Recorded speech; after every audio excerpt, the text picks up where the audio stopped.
Welcome back to your daily dose of discovery. Let's unravel today's intriguing question. To use VLOOKUP in Excel, follow these steps.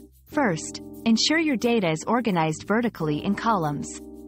In the cell where you want the result, enter equals VLOOKUP, lookup_value, table_array, call_index_num, range_lookup. Replace lookup_value with the value you're searching for, table_array with the range containing the data, call_index_num with the column number of the data you want to retrieve, and range_lookup with true for an approximate match or false for an exact match. Remember, VLOOKUP only searches the first column of the table array. Our quest for knowledge never ends. Thanks for being part of today's discovery. Subscribe, like, and share to join us on the next one.